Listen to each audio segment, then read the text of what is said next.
Hi, it's Gary Stocker. Welcome to a special podcast of This Week in College Viability.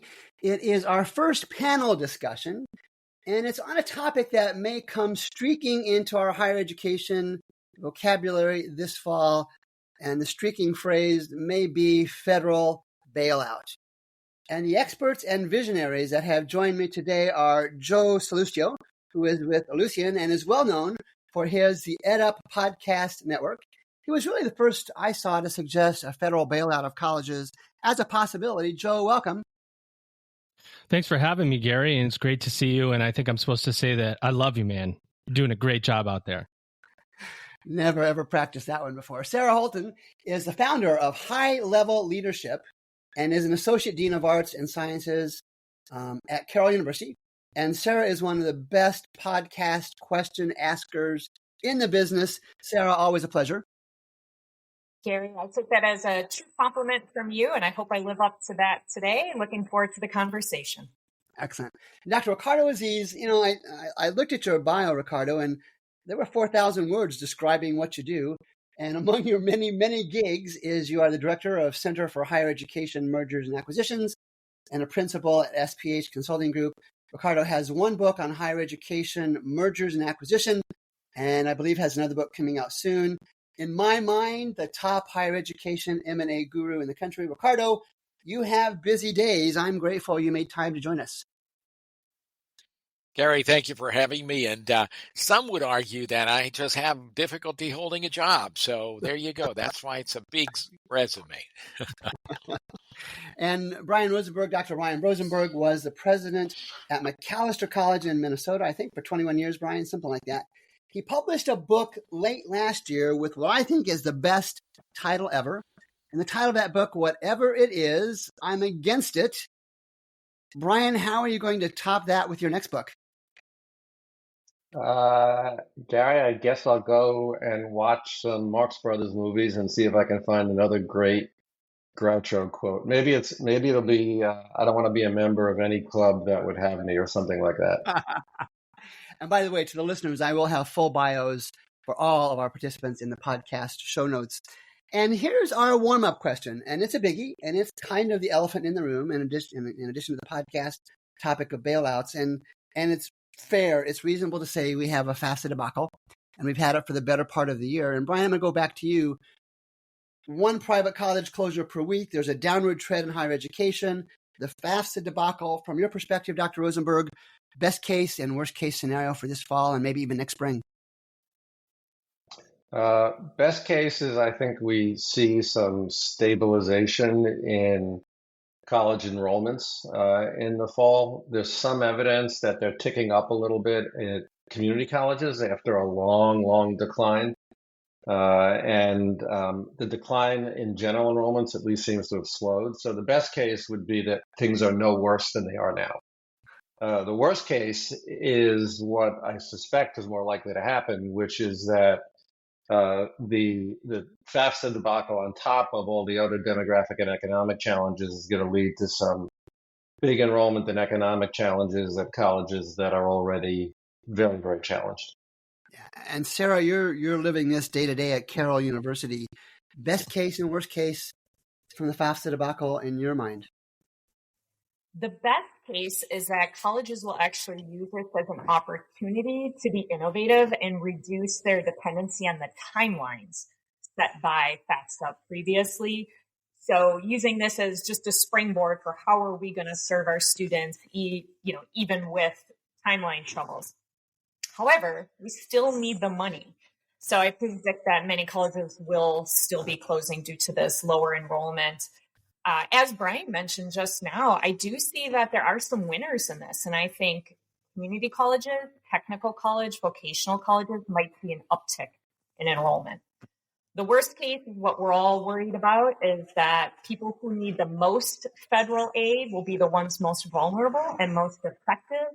And they will hit the schools with missions to serve them the hardest. And so I do think that colleges will close because of this. And so, of course, that impacts students, faculty, staff, community, other stakeholders, and the employment potential for generations. Interesting. And Ricardo, does this FAFSA debacle, best case, worst case, is there a merger and acquisition angle on this as well?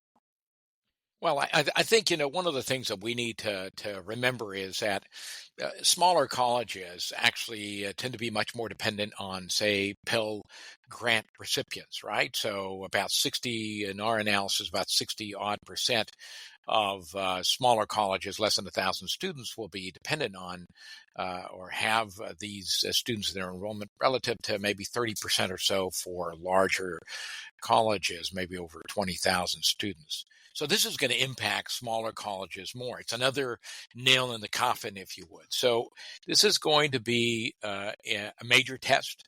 Many of our smaller institutions, and we could talk a little bit about why there's so many small institutions in the United States at some point, but many of these smaller institutions are quite fragile financially. They're, as I say, a ransomware attack away from closing, and this FAFSA issue is not helping at all. In fact, it's creating a massive amount of uncertainty. It's decreasing enrollment altogether. It's feeding into the general sense of distrust that is prevalent now in higher education, and now even more. And as Sarah mentioned, this is going to impact the students that need it the most. So is there a merger angle? Yes, but we can talk a little bit about it in a bit. Sure. And Joe, like Sarah, you've just come from living that FAFSA debacle on a daily basis. What perspective would you add to that whole scenario? It's definitely a confusing situation for most administrators for a couple of reasons. One, let's just, in my opinion, the best case is a little bit of shock and awe, right?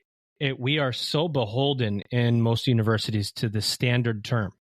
Right, not to get into the weeds here a little bit, but fall, spring. That's the way typically that we act in higher education.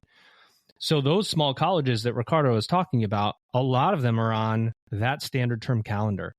And so you hope that the best case scenario is a little bit of shock and awe, that schools will become aware that they can take advantage of other ways of doing business, like non-standard term, like borrower-based award year packaging of financial aid, like subscription-based financial aid packaging, more start dates, leaning on that 40 million students that have some college, no credential. You have to do things in a different way in order to get that done. Worst case scenario, so shock and awe, in my opinion, is the best. Worst case, yeah, your enrollment's down. But that's what we know is going to be the worst case. Like we can, although nobody, and I would say nobody, but many cannot see the full top line revenue coming in. If you can't see your top line revenue, you can't plan. You can't hire the employees that you need. You can't invest in new technology that you need to come out of this decline next year to make up for your 25%. So you think about what's the unintended consequences. You don't do anything because you can't do anything. And so you're perpetuating this death spiral, right? You have less enrollment, so you put in less infrastructure, you have less technology because you don't have the money. Then you have less enrollment and you have less technology and you have less money, and so on and so forth. So there's going to be a general lack of investment that is the worst case scenario, because you can't come back from decline if you don't invest. And Joe, let me come back to you with a question I've had for a long time, and it's a 30,000-foot question. And I'll continue to go around the table for the time being. And Joe, is if there is a federal bailout, what might the timing look like? And would that really be a viable solution to the challenges that most colleges face? I don't know if it's a viable solution, but, the thought came up in my head because we see bailouts for lots of different industries. And this is really the first time the FAFSA has created ultimately what is a black swan event. Nothing like this has ever happened in higher education to the extent it has now. You have gainful employment running in the background. You've got the value conversation, the distrust, and you add FAFSA on top of it so nobody can forecast appropriately. And you wonder if the government kind of created this with the FAFSA, with good intentions, by the way. FAFSA simplification was supposed to simplify this whole process. It didn't. It missed the mark a little bit, but it was supposed to. So you wonder if the government comes to the table and says, we're going to, and you've seen a little bit, right? 50 million released to colleges that are struggling to serve lower economic students, $100 million released here. You wonder if there's more money coming, and it's going to take a bigger name school that's really on the brink of closure to knock that into, I wouldn't say who that bigger name school is, but it's not going to be your $1 billion endowment school. They're fine, right? They're going to make it through this no problem. But it's your well-known smaller school that some politician went to that goes, oh, we can't let this school close. They've been around for 250 years. We need to provide some government assistance. We're starting to see the seeds of that come. And I just wonder if it's going to get bigger if more schools continue to close. So, Ricardo, kind of an adjustment to that question that I asked Joe. If there is a federal bailout, and Joe's talking about seeds being planted, can it happen quickly enough to save those colleges that will be most impacted by the trauma associated with the decreasing market trend and the FAFSA debacle? So the short answer is no.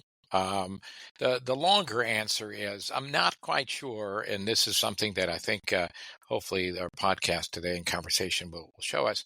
I'm not sure that a federal bailout is actually what is needed, right? I mean, I think I'm in Birmingham, Alabama. We just went through a similar situation with Birmingham Southern, right? Birmingham Southern had politicians that were supportive of a school with deep tradition in the community here.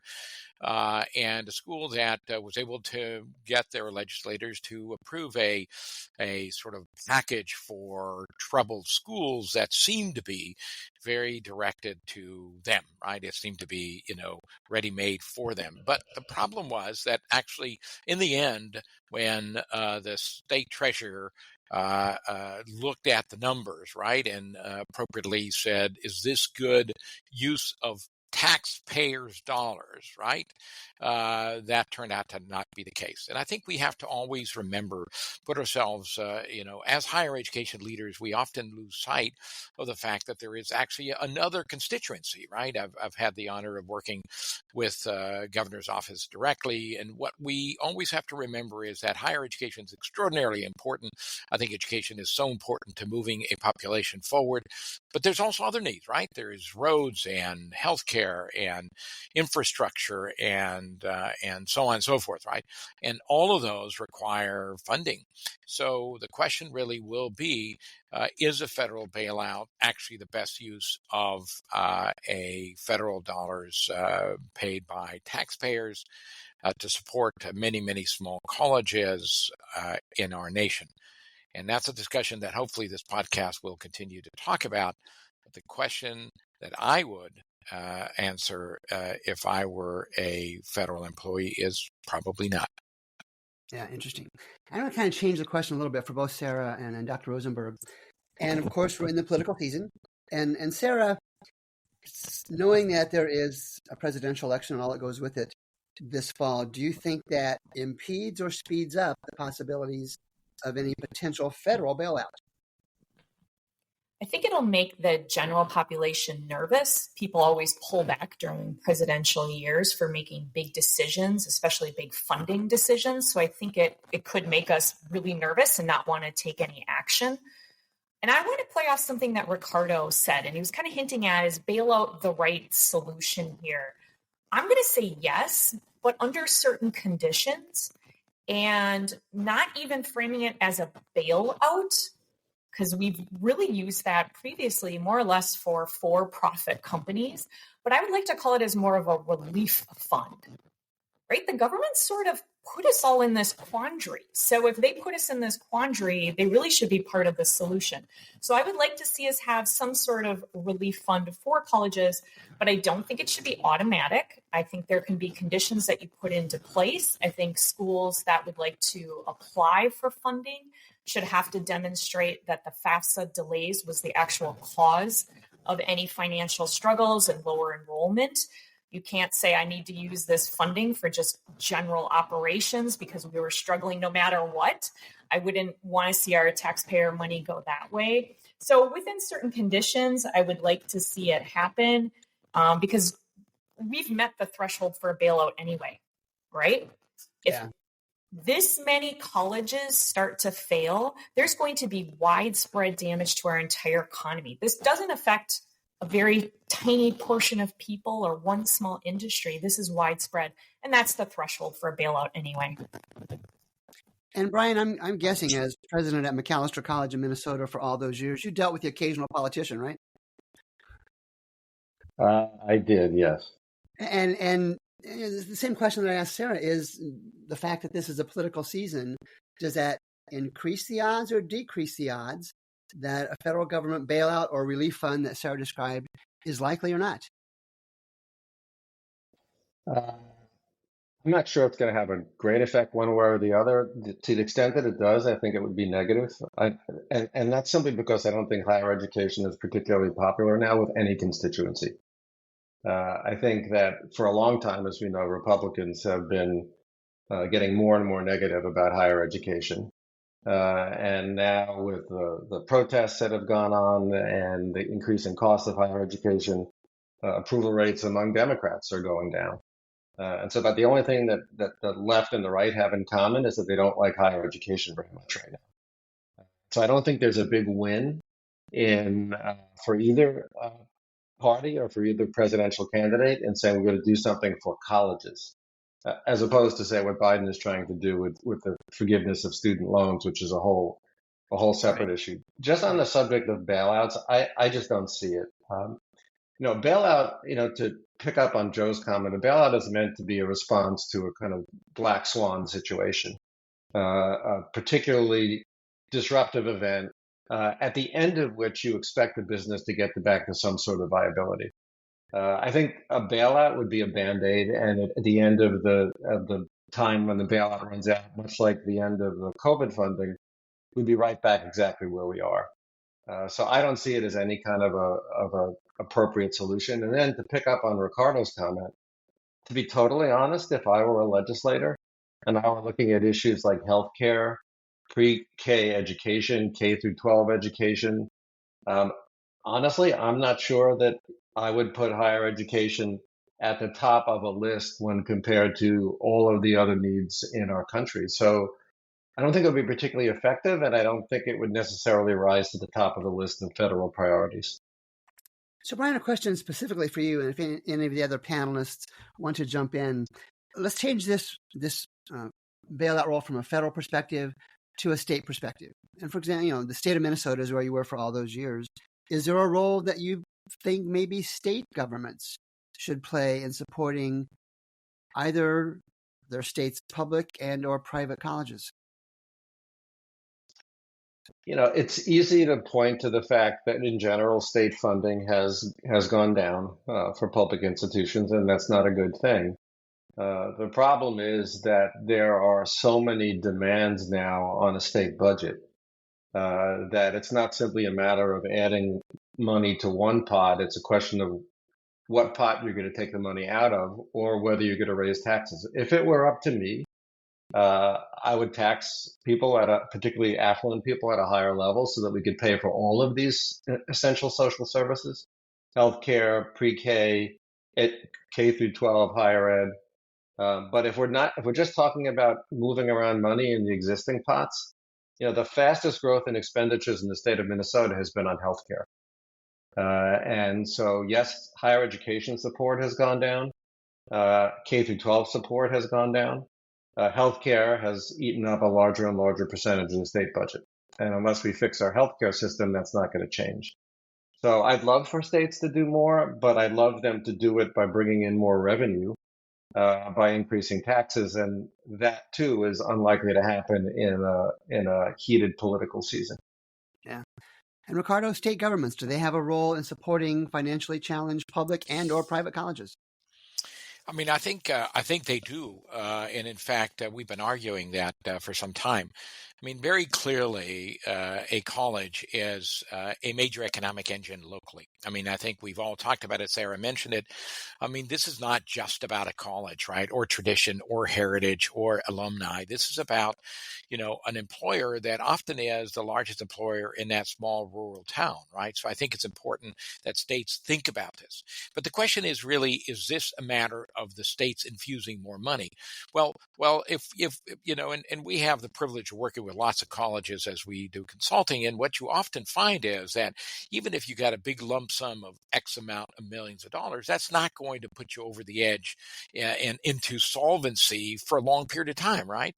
So what states really should do, and this is really the opportunity, the question that you asked at the beginning, but as a Reform University president, I choose to answer it when I want to, right? But the issue is, what is the opportunity? The opportunity is here for states to actually start asking, what's the plan? What's the plan, right? I mean, okay, we're going to give you a short-term loan. What's the plan? You thinking of closing? Well, do that. Obviously, think about it before you suddenly close, right? A few states are beginning to look at that. But they need to go beyond that. They need to start saying, do we need to begin to help these institutions think about consolidation, think about mergers, think about how they're going to face a future that clearly will have less students. This is not a pretend. This is clearly less students in a country that has massive excess capacity in undergraduate higher education teaching. Joe, states, do they have a role? Yeah, I want to go back and then come forward if I can real fast. But back to what Brian was saying about the bailouts, and I don't know that I'm a huge bailout fan in general. But if you look at what happened during COVID, right? When COVID happened, we were going to have schools with massive decline statewide, right? And as a consequence of that enrollment decline, which happened, right? The enrollment decline had to happen first. And then the federal government said, here you go, right? Here's her funds. Here's your higher education relief funds that you're going to use to stay open so that you get past this black swan event. If you look at FAFSA simplification, the timing of it, some of these schools have just come back. And now they've hit this again. We don't yet know the results. This is why I think a bailout still has something like a bailout, probably a relief fund, like Sarah was saying, is a real possibility, is because when those numbers come in after this fall, and you see those schools who have just rebounded after COVID go back on the decline, there's going to be some conversation around how did this happen? How do we get people back? How do we get these schools on the right track after we help them get on the right track the last time with COVID, assuming there is money. Let's assume there is money. The closures we know they're disproportionately hitting some states. Pennsylvania is a really good example. I mean, that state has just got closure after closure, both public and private, so on. And as we see the economic impact coming back around to Ricardo, some of these schools, there aren't a lot of schools in some states. So when you have a closure, it really hits that economy hard. At some point, you'll have an untrained workforce. Closures are indiscriminate. Degree, certificate, for-profit, nonprofit, it doesn't matter, right? That's just what's happening. And so eventually there's going to be a huge economic impact that's going to have to be addressed. And if you pay attention to the regs or the accreditor, mergers are becoming harder to execute, right? There's a whole lot more regulation around them, the timing of them. It's going to take sometimes up to 2 years to get through all the hoops to merge or to acquire. I don't know of a board out there, and I know a lot of board members and boards that are thinking at a minimum 2 years in advance. There are some that might be thinking a year in advance, maybe 2, but 3, 4, to know that you need 2 years to complete a merger and acquisition, that it's going to be slowed down. It's going to be a lot of questions. They were happening quick for a while, but it's going to slow down. So then what happens, right? If there isn't a path to merge and acquire, because you could argue right now, well, let's not do a bailout. There's no reason for it. You could just merge or become acquired. But if we make that harder, if the government makes that harder and regulators make that harder, then what? So then there's a question, do we just let everybody close that's going to close and have a reduced marketplace? Or is there an economic impact that needs to be supported? I'm not arguing for or against it. I'm just seeing the writing on the wall that it might be coming. So I'm going to go to Sarah and then to Ricardo. So let's follow up on this. So mergers and acquisitions, Sarah, you're living this day in and day out. Is that something that colleges, especially those in financial trouble, should have thought about a long time ago? What's your perspective on that? And then Ricardo, a follow-up for you on the same topic. Absolutely. Generally speaking, if you are going to be a good merger partner for another school, you have to enter into those conversations and the preparation for it years in advance. Usually, as we know, schools wait too long to try and identify a partner to sort of come in and rescue them. I will tell you, it doesn't work. It hasn't worked. I hope to be proven wrong in the future that some struggling schools can find good merger partners who will take them on and restore them to good financial health, but we haven't really seen any evidence of that. And so I'm not confident in it. And I'll just tie back to the opening question, really, Gary, about state funding. I have some mixed opinions about that, whether states should come in and help with any bailout money. I think this is a federal problem at the federal level. I hate to see it get pushed to the state level. So I just would want to know more about that. I understand states have a very vested interest in it, but it sure seems like you're pushing it to a different level. And of course, Ricardo, mergers and acquisitions, M&A, is a large part of your world. What are your thoughts on this? So I have to agree with Sarah and Joe. I mean, Sarah is absolutely correct. I mean, institutions wait way too long. And this is one of the things that actually has been shocking. I mean, as having been a practitioner in the field, continuing to work with many, many presidents and universities, it's always amazing to me how the look at the budget is at the end of FY, whatever their fiscal year is, right? All of us is June, right? And so if you happen to be talking to a board in September, they have 7 months of view. That's their runway. Very few of them have actually 2 years of budgets in the place. Nobody ever has 3 years into it. And so you're wondering, how is it possible that you are running a multi-million-dollar operation and don't have any kind of perspective? And so this is a big issue. We need to start thinking, we leaders need to start thinking about these opportunities well in advance. Why? Well, we could allow them to close. I'll remind everybody of the Flexner report in the early 1920s. I know that it's a little bit of time, but it's an interesting look at what happens in higher education in the United States, right? There were many, many, many small private medical schools at that time throughout the country. Flexner, a educational leader, was asked by the government to actually put together a report on these schools, and eventually this led to certain kind of regulations, certain standards that actually had 70% of these schools closed, right? So it happened. It did happen. Lots of small schools closed. So there is precedent to this, even historically in our country. And so the question is, we need to start having boards and leaders think well in advance to do this, or we allow massive closures to occur. And what is the problem with massive closures? Well, for one, you lose that particular local site. So, okay, maybe you can retain it in some other way.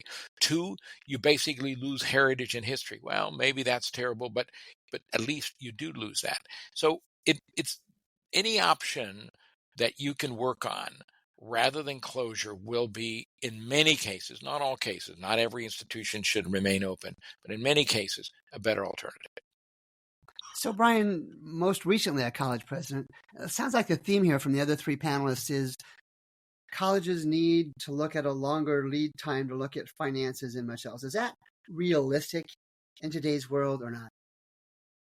I think it is. I mean, at McAllister, we used to balance each budget, and I had a great CFO. We used to balance each budget by balancing the budget 3 years out. And the way that we did that was take the current budget, plug in a set of fairly conservative assumptions about everything from net tuition revenue to fundraising to student count to health insurance.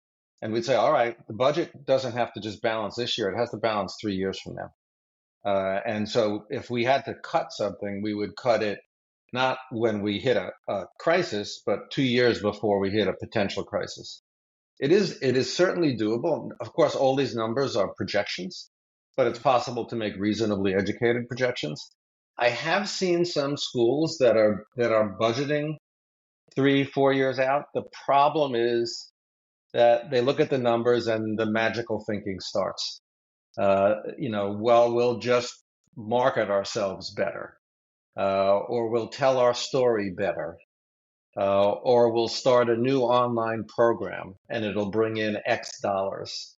And so they see the cliff coming, but they find it really, really difficult for for reasons that are often emotional, to process the reality of that cliff. And so they see that there's going to be a problem, but they just don't want to make the kind of very difficult decisions that the problem probably warrants. And in my view, there are a lot of colleges out there and college boards that should have a closure plan ready. That is, they may not need it. They hope they won't need it. But looking at the numbers, they should have a closure plan ready. And when they hit certain markers, they should say, all right, we need to give students, faculty, staff a couple of years notice that this is coming. Very, very, if any schools have something like that, they don't want to confront it. It's just too painful. Joe, quickly, you've got to follow up, and then I have another question associated. I just want to say Brian's like right on. In fact, he wrote a book about it, and it's just change management in higher ed. And I actually was speaking at the U.S. Distance Learning Association annual conference just this past week, and I was talking about product lines in higher ed. If you look at any other industry, if you're in trouble, you have to innovate through new product. You need a new product line. You're not going to sell a Corvette to a mom and dad with a family of 5 that needs to be carted around, right? You need a Caravan or a SUV that's big enough to carry everybody. So if you're a higher ed institution and you're a board, we just stick with the same old product and we expect that the result is going to be different. We need to explore new product lines. That's something that goes deep to faculty, to the way that we teach, learn, so on. It's not just about money and budgeting. It's about the product, and it's about its viability in the marketplace. And if you can't transition and release new product lines because your old product doesn't have the same demand, then you're not going to be able to do all the other stuff that we're talking about. And that's one of the big hindrances of higher ed. So, Sarah, I'm going to go back to something Brian mentioned just a minute ago. And he said many colleges should have a closure plan. And I want to go to what's the new poster child for how not to close a college. In my mind, Mount Ida back in 2017 was the first poster child. And then it was last week that the University of the Arts in Philadelphia has put together a catastrophic how to do it wrong. Brian, that could be the title of your next book, How to Close a College Wrong. They're doing it. They're just messing up in every way. And the story out yesterday was they don't even have enough funds to pay their faculty, and it's going to play itself out. I understand. But Sarah, what happens when the public starts to see more of these University of Arts stories or similar stories play out? Are we going to hit a tipping point where the customers, the clients, the students and their families are hesitant to even consider private colleges? Yes, we've already hit our tipping point. I think we're living it right now. All of these external drivers, public distrust, all of this is adding up to people not wanting our product, as Joe was talking about earlier. Of course, Gary, I know you would tell us to have products with materially significant revenue, not just new programs. And so I appreciate that. And I also think that the public is not wrong to have this sentiment toward public toward higher education, that we are not delivering on what we are promising. The schools that closed 2017, 18, 19, I'm going to grant them a little forgiveness and grace. I think there were no previous models for this that we were learning from, and we could see the impact of it. Now it's different. I think now there's no good excuse to not have a good closure plan when it's imminent or likely. Brian, I'm sure you were referring to teach out plans, placement for faculty and staff, all the other things that would make a closure less painful, not without pain, but less painful and more dignified. I just don't think we have any excuses anymore not to do it well. So, Ricardo, I'm going to give you a chance to pick on Sarah here for a second. So Sarah seems to believe, and I agree with her, that we may have hit the tipping point where the market says, best case, I'm going to be very careful about choosing a small private college. Have we hit that tipping point, Ricardo? I absolutely agree. I think we have hit the tipping point. I mean, I think that, you know, Brian's, and I'd like to hear a little bit more about him, but Brian's assertion that I'm going to be against whatever change is there. I mean, and, you know, it's true. I mean, it's always shocking to me as I walk into boards and I present my initial presentation of sort of where we are in higher education. And they're like, wow, didn't know that. And I'm thinking, why? So there is this resistance to change, which is actually amazingly embedded into our field, even though we study high change, right, management. But I have to agree that we are now past that tipping point. We now have to face the fact that we have a large amount of smaller colleges in our country, and that is basically a product of our democracy, right? And it's a product of our rural upbringing, and it's a product of our history. So we need to understand why we have that. It isn't just willy-nilly. But at the same time, our students are choosing big institutions, right? I mean, if you look at the sectors, the only institutional sector by size that has grown in the last decade has been schools greater than 30,000 students. Everybody else has decreased. And so students are voting with their feet. We have less students. Sure, we have a whole bunch of potentials out there, but it's not looking realized. So yes, this is the tipping point, and we better face that So time. Brian's book is important to note. You know, we have fun with the title, and clearly, you know, Brian, you had some comments on faculty moving slowly. I'll be nice, but a big part of your book was solutions as well, and that's what was an important part of the book. And I guess the same question in your mind: is that tipping point starting to be in the mind of consumers for private colleges?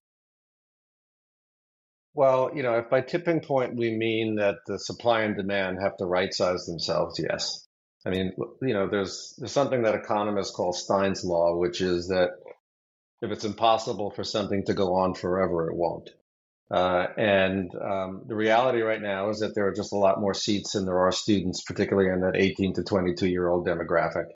You know, economics and demographics are forces that you can't change.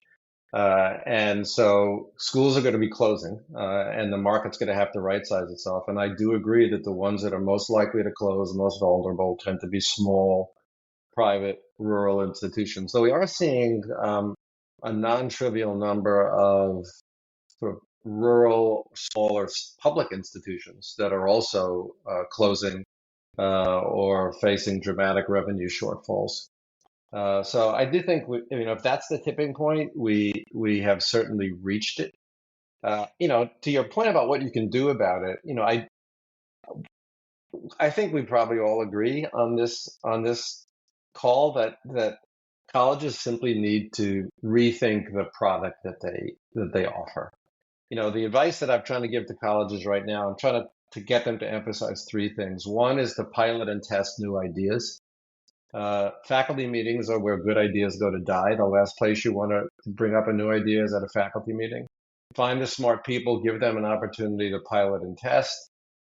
Connect with your local community. A lot of these small colleges are located in small towns, but they're really not engaged with the small towns.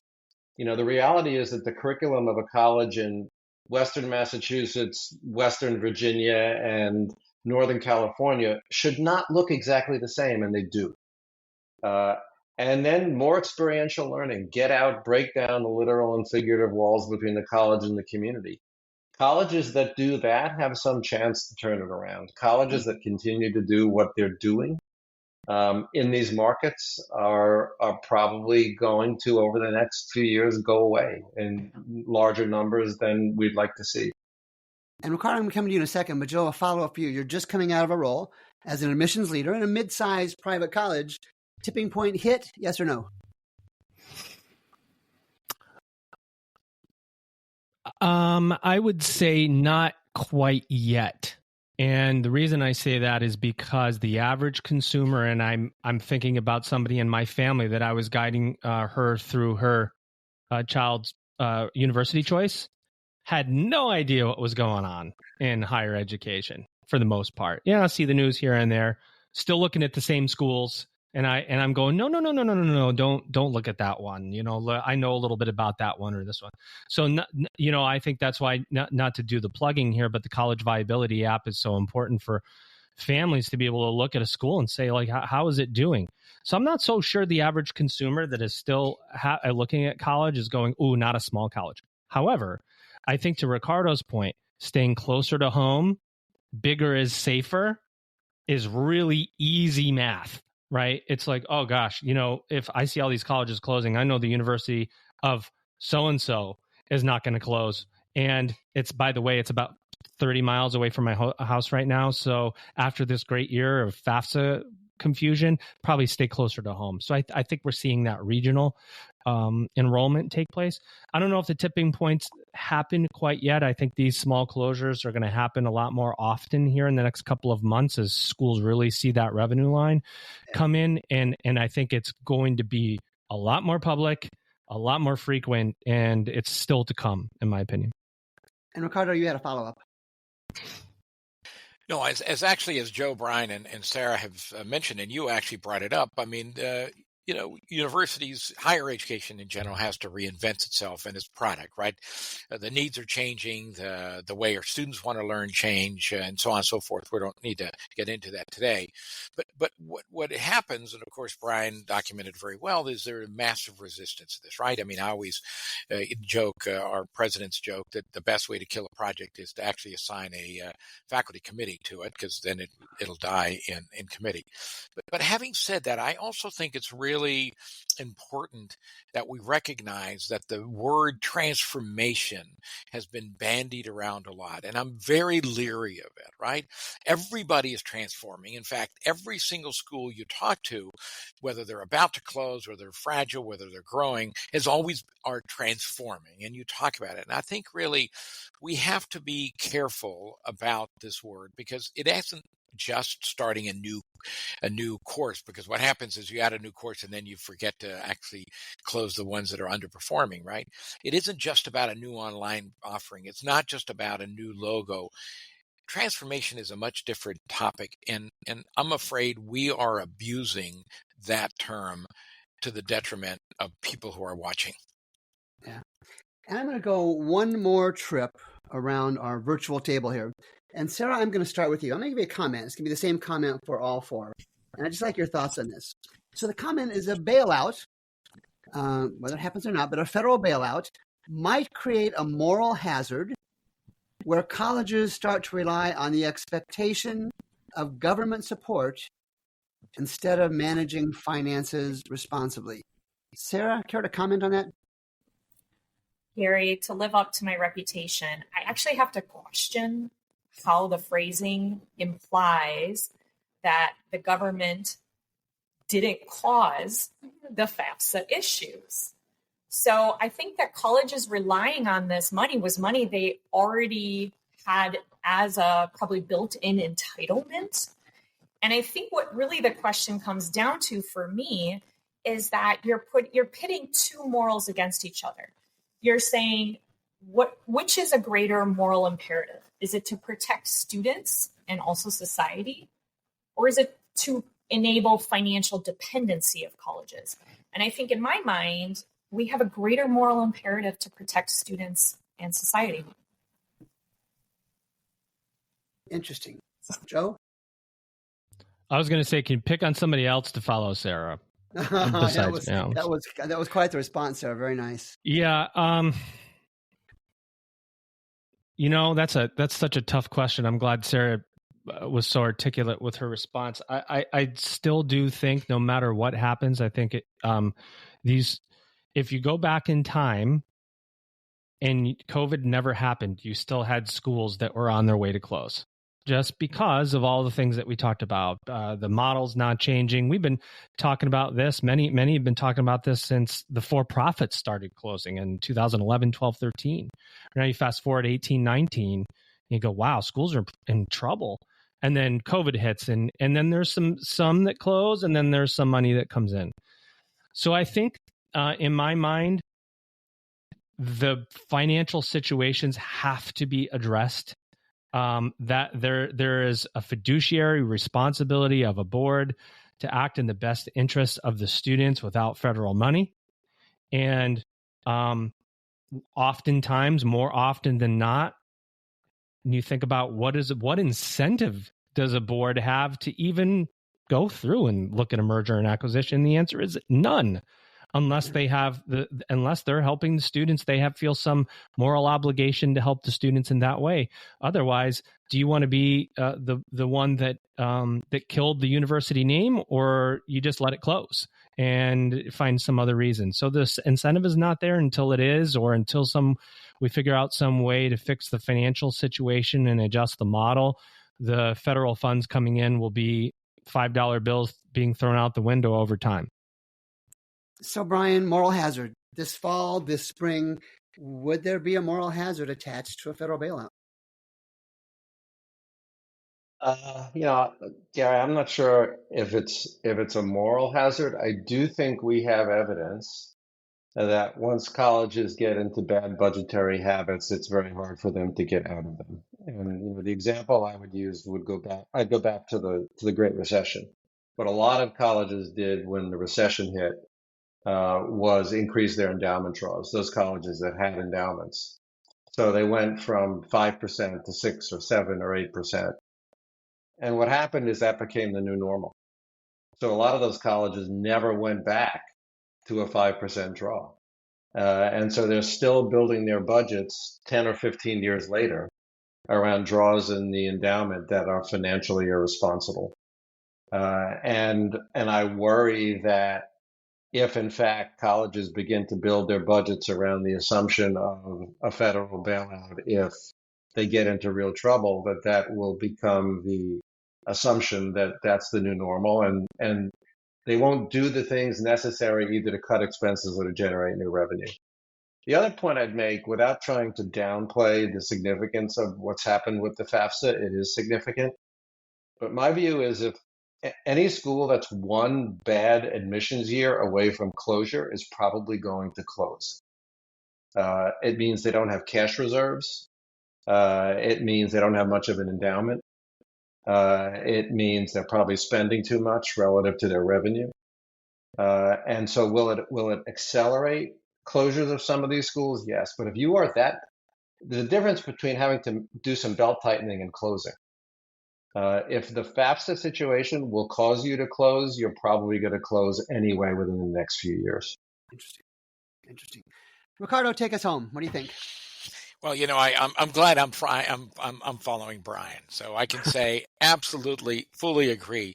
I think the points about if you're a ransomware attack, a bad enrollment year away, you're a bad gift away, then you're already going to be closed. You're what we call zombie schools, right? I mean, you're already dead, but don't really know it.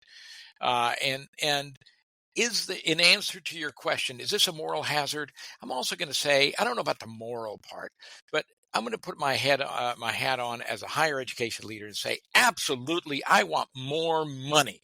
I want more money from the government, from the state, from donors. Come on. I do the most important work in the universe. As a taxpayer, I say, no way. Interesting. Well, there we have it. We are clearly in the middle of some really big changes in higher education. The rate of closures, cutbacks, layoffs, along with the diminishing demand for a college degree for a variety of reasons, it's here. I tell folks all the time, I think, we'll bring the five of us back together in 3 years. We're going to look back and say we were in the middle of it. We just didn't know what the details were at that time. So thanks again to my guests for joining us. I'm grateful for your time. I'm grateful for your expertise and your contributions. My name is Gary Stocker with College Viability. Join me each Monday for news and commentary on all that is going on in higher education. If you are a parent or student, look for my new podcast, Beyond the Brochure, where my co-host, who is an actual college student, asks me questions about colleges from the perspective of students and their families. Until next time, this is Gary Stocker. Good day.